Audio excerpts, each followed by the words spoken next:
là con M6040SU nha anh em. Chạy 700 giờ này, năm này.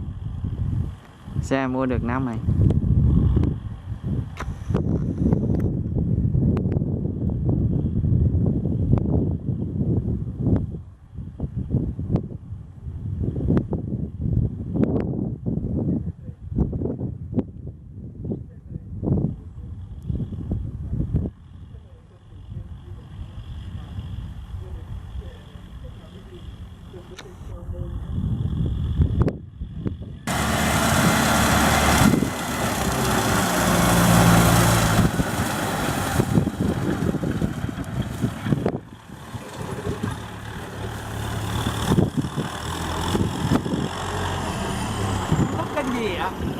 Hả?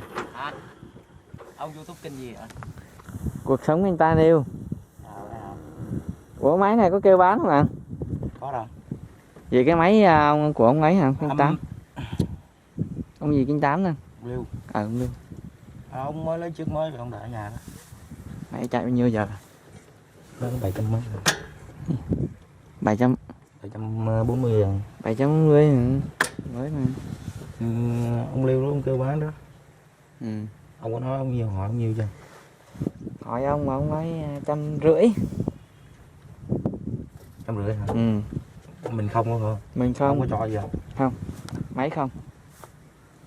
Ông mới lấy chiếc mới rồi. Ừ.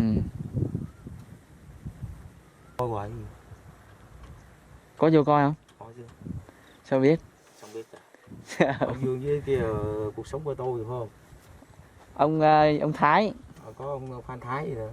Thái rồi có mấy kênh với ông hay quay tôi coi xong rồi. Vậy hả? Ông kênh của ông tôi biết mà. Ông nói tôi biết rồi. Dạ. Ủa ông ở đâu ạ? 8 mình cái gì? 8 cây xăng thời. À. Vậy chắc mình quen đấy không nhỉ?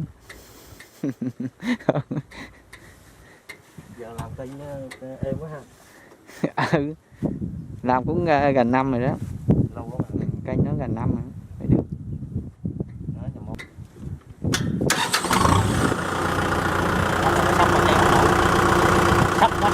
Sóc hả? À hố không?